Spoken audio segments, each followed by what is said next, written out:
왠지 모르게 오늘 마음은 기쁘잖아요. 세상에서도 성탄절 하면 왠지 모르게 그 의미를 알지 못해도 시내의 많은 번화가 속에서는 마음이 기쁜 모양입니다. 하물며 우리는 예수 그리스도를 알고 하나님을 아는 이상 더 기뻐할 수밖에 없죠. 그러니 우리 마음이 흡족한 가운데 말씀을 듣기를 주의 이름으로 축복합니다.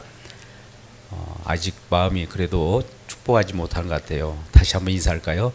주 안에서 사랑합니다. 옆분에게 주 안에서 사랑합니다. 주 안에서 사랑. 예, 우리는 은혜라고 하는 것을 좋아하죠. 은혜 받았다, 축복을 받았다라고 하는 말씀을 합니다. 근데 우리가 축복을 받고 은혜 받은 것이 성경 속에서 나타나는 축복과 은혜, 또 말씀이 우리에게 임하여서 말씀이 시연될 때 하나님이 우리를 간섭하시고 우리에게 개입하심으로 말미암아 생명을 일으키시는 놀라운 창조의 역사가 있습니다. 근데 막상 우리가 하나님의 은혜를 받고 보면 그 은혜를 우리가 좋아할 것 같아요? 아니면 그 은혜 가운데 당혹감을 감추지 못하는 경우가 너무 많습니다. 오늘도 그러한 내용이 오늘 성경 속에 나타납니다. 이름하여 성육신, 인카네이션이라고 합니다. 말씀이신 하나님께서 이 땅을 방문하셨어요. 근데 방문하신 그 내용이 아기로 탄생하는 놀라운 역사가 있습니다. 근데 그게 바로 자그마한 동네, 갈릴리 다윗의 동네에 베들레헴이라고 하는 곳에 하나님이 임하십니다. 우리 같으면 하나님이라고 하면 전능하시고 또 우주 만물을 창조하시고 위대하시기 때문에 뭔가 좀 하나님답게 이 땅에 내려오실 때에도 무엇인가를 호령하면서 하늘에서 놀라운 그런 모습을, 찬란한 모습을 보고 내려오시면 그게 하나님답지 않을까 이런 생각을 하죠. 네, 우리 생각입니다. 그런데 하나님께서는 이 땅에 낮고 천한 곳에 내려올 때는 저와 여러분 같은 낮고 천한 마음 속에 그 마음을 알기에 그분도 낮고 천한 이름 없는 다윗 동네에 오시게 됩니다. 그것도 아기로 오셔요. 성인으로 오시면 예수님이 우리가 흔히 말하는 그 아름답게 보여지고 미사력으로 꾸며진 그 모습으로 오면 대단하다, 하나님답다라고 우리가 받아들일 수가 있겠는데 아기로 또 탄생하니 우리 성인들은 아기로 오는 예수를 달갑게 여기지 않게 되죠. 그나마 또 오늘 정말 당혹스러운 일이 있습니다. 마리아라고 하는 처녀, 동정녀, 아직 동침하지 않는 자에게 잉태의 역사가 일어납니다. 여러분들이 남녀 간의 어떤 교제를 갖다가 어느 날 그 사랑스러운 여자분이 갑자기 고백할 것이 있다고 하면서 다가오면서 한 말씀이, 내가 자기야 정말 나 사랑하지? 나 믿지? 믿고 말고. 그럼 근데 고백할 것이 있어. 나 임신했어. 동거도 안 했는데. 그럼 여러분 어떨까요? 그걸 받아들일 수 있습니까? 당황하죠. 누구 말대로 황당무계한 일이 벌어지는 거예요. 자, 이와 같이 하나님은 우리에게 은혜로 말씀으로 임할 때 당혹감을 감추지 못할 것 같이 나타난다 이 말이에요. 하나님이신데 인간으로 오셨어요. 하나님이신데 아기로 오셨어요. 하나님이신데 낮은 곳으로 임하셨다 이 말이에요. 누가 이걸 믿겠느냐 이거예요. 누가 이걸 신뢰할 수 있겠습니까? 누가 받아들일 수 있겠습니까? 이와 같이 하나님 말씀은 우리가 예상하듯이 임하는 것이 아니라 전혀 예상치 못한 것. 이걸 일명하여 불가항력적 은혜라고 합니다. 하나님이 우리에게 임하실 때는 우리가 알지 못하게 임하고 나서 알아요. 임하는 그 순간에는 정말 당혹스럽고 이게 무슨 날벼락이야? 어떻게 보면 신세를 망쳐버리는 경우가 있어요. 뜻하다는 일들이 벌어져요. 또 인간의 가능성을 전혀 배제하고 나타난단 말이죠. 자, 아브라함을 한번 보자고요. 아브라함이 100세 때 아들을 얻었다잖아요. 100세 때 아들이 99세 때 하나님 여호와가 나타나서 내년 이맘때 아들이 있으리라. 그러면 아브라함 입장에서는 그동안 젊었을 때 아들을 달라고 그렇게 소원하고 구하였을 때는 아들을 주지 않다가 이제 포기하고 인간으로서 안 되겠구나. 이제 내게는 아들이 없어. 다 미련 버리고 그런 절망 가운데 있을 때 갑자기 내년 이맘때 아들이 있으리라. 100세 때 아들이 있겠다는 거예요. 그러니 하나님 말씀이라 할지라도 그걸 믿겠습니까? 피식 웃어버려요. 이삭이 태어난다고 하니까 사람마저도 그것을 비웃게 되죠. 비웃는다 해서 이삭이라고 하는 이름을 지어주는 거예요.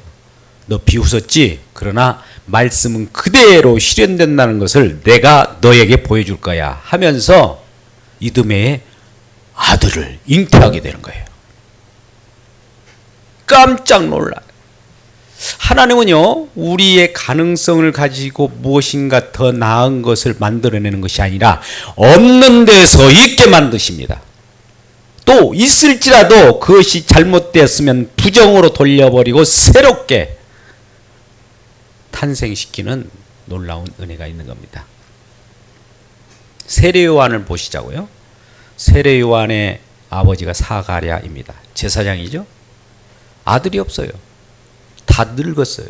나이 많아서 이제 희망이라고 하는 거 보이지 않습니다.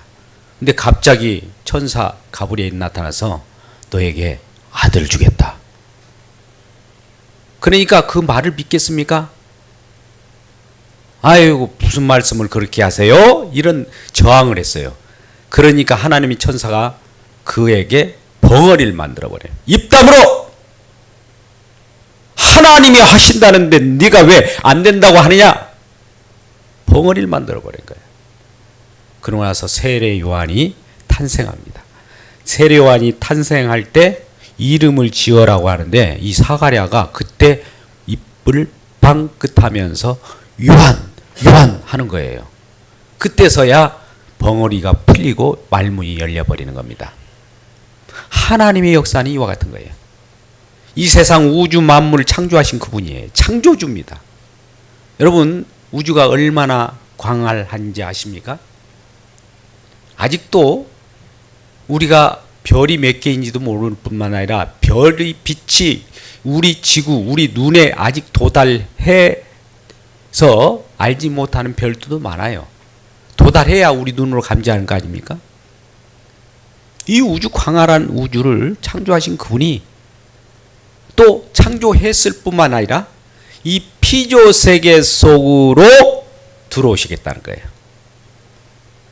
이게 바로 인카네이션, 성육신, 말씀이 육신이 되어 우리 가운데 거할 수 있도록 오신다는 겁니다.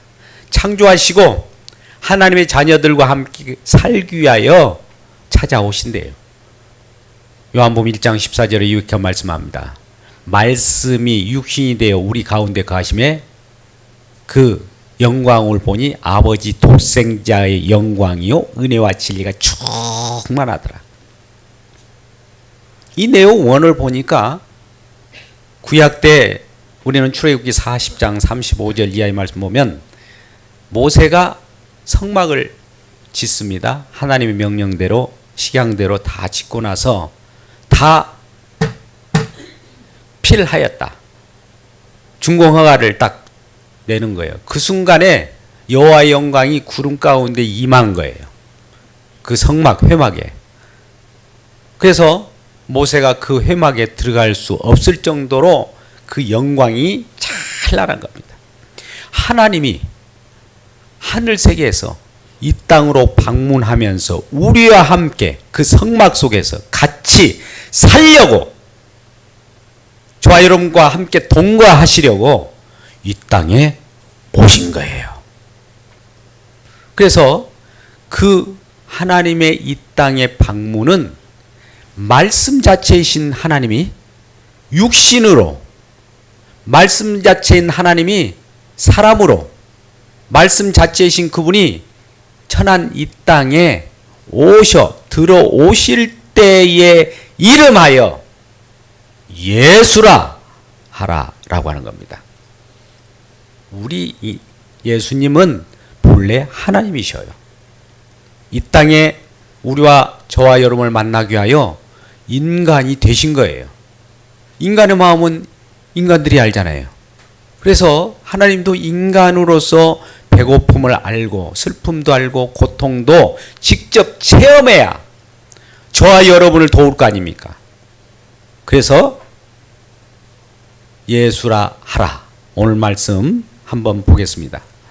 이런 이름으로 오신 예수님께서 요셉과 마리아 사이에 아직 동침하기 전에 탄생한 것은 정말 우리가 동거하기 전에 성령으로 잉태되었다 할지라도 당혹스럽지만, 하나님의 역사는, 하나님의 말씀의 이루어짐은 우리를 당황하게 하고 어떻게 보면 우리가 예측 불가능한 상황 속에서 임하게 되는데, 그 일들이 지금 일어나고 아들로서 탄생하는데 21절 아들을 낳으리니 이름을 예수라 하라. 이는 그가 자기 백성을 그들의 죄에서 구원할 자이심이라. 왜 예수라고 하느냐?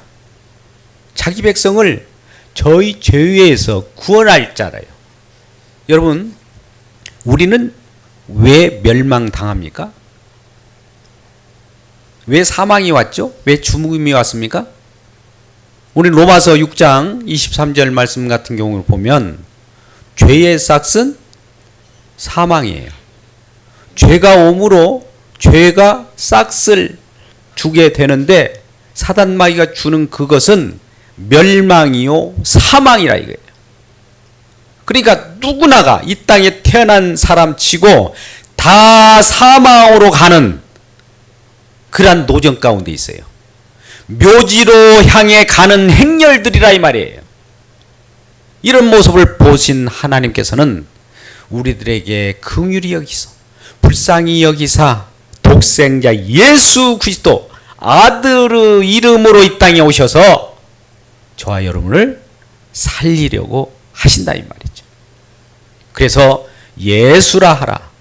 예수라는 이름이 뭡니까? 그러면 자기 백성을 저희 죄에서 구원할 자라고 하는 그 이름의 내용을 가지고 그 일을 하게 되는 거예요. 이 땅에 오셔서 예수님이 호화호식하고 나 임금이야 날 존중해줘 그러기 위하여 오셨습니까? 아니에요. 저와 여러분이 죄 가운데 멸망 가운데 죽어가는 저와 여러분을 살리려고, 살리는 그 일을 하기 위한 그 이름 예수로 오셨다는 겁니다. 그는 또 한 가지 이름이 있어요. 임마누엘이라. 23절 한번 말씀을 읽어볼까요? 23절 같이 읽겠습니다. 23절 시작. 보라가 청야 잉태하여 아들을 낳을 것이요 그의 이름은 임마누엘이라 하라 하셨으니 이를 번역한즉 하나님이 우리와 함께 계시다 함이라. 하나님이 우리와 함께 계시다. 우리와 함께 살려고, 함께 동거하려고 오신 이름이 임마누엘. 여러분, 임마누엘이라고 하는 것은 그때 이사야 선지자를 통하여 하신 말씀인데요. 이사야 7장 한 10절부터 14절 말씀, 이사야 7장 14절 말씀을 한번 펴볼까요? 우리 함께 읽으면서 잠시 그 내용을 같이 나누도록 하죠. 시작. 그러므로 주께서 친히 징조를 너에게 주실 것이라. 보라, 처녀가 잉태하여 아들을 낳을 것이요 그의 이름을 임마누엘이라 하리라. 왜 이 말씀이 나왔냐면요, 아하스 왕이라고는 유다의 왕이 있었어요. 북이스라엘과 남유다 사이에 여러 가지 전쟁이 일어나고 같은 동족이지만 서로 짓밟고 살아가는 그러한 상황 속에 있었습니다. 주변에 많은 아수르라고 하는 어마어마한 힘의 대국이 있었습니다. 그들이 북이스라엘을 멸망시키고 남유다마저도 삼키려고 해요. 그때 남유다 왕이 아하스 왕이었어요. 근데 이 여호와 하나님께서 아하스 왕에 나타나서 야, 너희들은 내가 함께하면 멸망치 않아. 그러니까 나에게 징조를 구해봐. 하나님을 의지해봐. 라고 하니까 아하스 왕이 어쩐지 아십니까? 하나님도 이런 상황 속에서는 구원해낼 수 없어요. 주변에 얼마나 힘센 아수르가 있고 열강이 있는데 그러한 포위된 상황 속에서 제 아무리 하나님이라도 우리를 구원할 수 없어요. 라고 해버리는 거예요.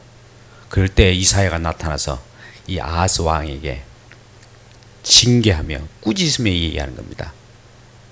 아하스 왕이요, 처녀가 잉태하여 아들을 낳는 일도 있어요. 그 정도로 하나님은 다 하실 수 있는 분이 지금 우리와 함께 가시는데 왜 이 나라가 멸망한다고 그렇게 좌절하고 있습니까? 라고 하는 거예요. 그러니까 어떻게 보면 우리가 믿을 수 없는 상황, 이런 가운데 우리 가능성을 배제할 때 나타나는 하나님의 그 간섭하심으로 인하여 처녀가 아들을 낳는 일도 하나님이 하시는데 하물며 대적들이 우리를 포위한다고 해도 이것을 하나님 우리를 지켜주지 않느냐? 이와 같이 이사야가 말하는 거예요. 이사야가 처녀가 아들을 낳는 일도 장차 일어날 겁니다. 아하스 왕이요. 이런 거예요. 그 말이 또 예언이 되어서 지금 아기 탄생하는 그 성취의 역사가 일어나는 거예요. 이 이사야 선지자는 아하스에게 말한 내용이지만 자기도 모르게 이 얘기했는데 그것이 장차 처녀가 잉태하여 아들을 낳는 그 일이 실제로 또 벌어져 버려요. 놀랍죠? 우리는 히브리서 1장 1절에서 3절 말씀 보면 이 옛적의 여러 부분, 여러 모양으로 그 선지자들에게 하신 말씀이 마지막 날에 예수 그리스도의 말씀으로 수렴되어서 예수 그리스도가 마지막 상속자, 이 세상을 통치하는 만왕의 왕으로 세상을 지으신 분으로 오셔서 만물을 붙드시고 우리의 죄를 정결케 하시겠다라고 되어 있습니다. 3절 말씀은 같이 읽겠습니다. 시작. 이는 하나님의 영광의 왕체에서요 그 본체의 형상이시라. 그의 능력의 말씀으로 만물을 붙드시며 죄를 정결케 하는 일을 하시고 높은 곳에 계신 지극히 크신 여호와의 우편에 앉으셨느니라. 자, 이분은 만물을 지금 붙들고 있답니다. 여러분, 만물을 창조했을 뿐만 아니라 만물을 붙들지 않으면 이 세상이 엉켜버려요. 별이 부딪힙니다. 행성이 어긋나게 되면 우리가 언제 이 지구상에 다른 행성이 부딪힐지 몰라요. 근데 하나님은 그것도 부딪히지 않도록, 어떤 사람들은 부딪힐까 염려하는데 하나님이 지금 붙들고 계시기 때문에 우리를 보존하신다면 지구에 행성이 부딪힐 수가 없어요. 붙들고 계시잖아요. 하나님이 창조된 그 세계를 또 붙드셔요. 그 속에 계시는 저와 여러분을 또 죄를 정결케 하시기 위하여 오셨다 이 말이에요. 그래서 이 하나님은 이 우주 만물 창조하시고 창조된 저와 여러분을 통하여 영광 받기를 원하셔서 이 세상을 창조한 거예요. 또 구원하시는 목적도 죄에서 구원하는 걸로 끝나는 것이 아니라 구원하신 그분을 찬송하기 위하여, 그분을 위하여 창조하신 겁니다. 골로새 1장 16절 말씀을 같이 이어서 같이 읽겠습니다. 시작. 만물이 그에게서 창조되되 하늘과 땅에서 보이는 것들과 보이지 않는 것들과 혹은 왕권들이나 주권들이나 통치자들이나 권세들이나 만물이 다 그로 말미암고 그를 위하여 창조되었다. 사실 하나님이신 그분이 이 땅에 내려올 때 이름이 예수님이신데, 그분은 이 땅에 오셔서 구원할 자를 구원해내고 하나님 자신, 예수님 자신을 영화롭게 하고 찬송받게 하기 위하여 이 땅에 내려오신 거예요. 이 일이 우리는 화려하게 등극하고 왕위에 그 위를 앉으시면 야 왕답다라고 할 텐데, 그는 낮고 천한 이 동네에 왔을 뿐만 아니라 나귀를 타는 겸손한 왕으로서 저와 여러분을 섬기는 겁니다. 자, 하나님 나라 천국의 세계에서 이 땅에 방문하신 그 왕의 그 모습은, 그 마음은 낮은 자들을 높이시고 우리를 이루하시고 우리의 고통을 감내내 주시는 긍휼의 하나님이심을 우리에게 나타나 보이십니다. 이란 우리 주님이 이 땅에 탄생한 것을 아기 탄생이라고 하는 거예요. 심지어 이 예수님의 탄생하고 나서 어디에 누였습니까? 구유에 누였습니다. 구유라고 하는 건 뭐예요? 짐승의 먹이통이에요. 짐승의 먹이통에 왜 놓여 있을까요? 짐승과 같은 우리의 먹잇감이 되기 위하여 오셨다는 거예요. 우리는 그래서 예수님의 피와 살을 먹고 마심으로 생명을 얻어요. 여러분, 생명이 뭡니까? 생명, 살아 있어라 라는 명령이에요. 하나님의 말씀은 살아 있어라 라는 명령으로 생명의 말씀이에요. 우리에게 하나님의 말씀이 임하면 우리 속에는 살아있게 만드셔요. 그것도 일정한 기간 동안 살아있다가 사라져버린 것이 아니라 영원한 영생으로 살아있도록 그분은 직접 말씀이 육신이 되어가지고 그분이 몸과 피를 쏟음으로 몸과 피, 그의 살을 우리가 먹고 그의 피를 마심으로 우리가 나음을 입고 영생을 얻는 거예요. 여러분, 이쯤 되면 우리가 식인종입니까? 여러분, 우리 주님은 하나님이셔요. 하나님이셔서 이 땅에 오셔서 가장 큰 일, 물론 이 땅에 인카네이션 하셔서 성육신이 됐을 뿐만 아니라 성육신으로 끝나는 것이 아니라 우리에게 생명을 살리려고 십자가 골고사 상으로 올라가서 자기 살과 피를 우리에게 내어주신 거예요. 그러면 우리는 그 살과 피를 우리의 마음 가운데 맞이하고 기념하고 그를 영접할 때 우리 속에는 예수 그리스도의 생명이 살아나는 겁니다. 그럼 우리 주님께서 아까 임마누엘 하신 하나님, 그 이름하여 임마누엘이라 하라라고 하는 것은 이제 예수님이 저와 여러분과 함께 살아가는 거예요. 자, 오늘 말씀을 요약합니다. 하나님께서는 이 땅에 정말 뜻하지 않게 전혀 예측 불가능하게 성령으로 마리아에게 잉태하게 합니다.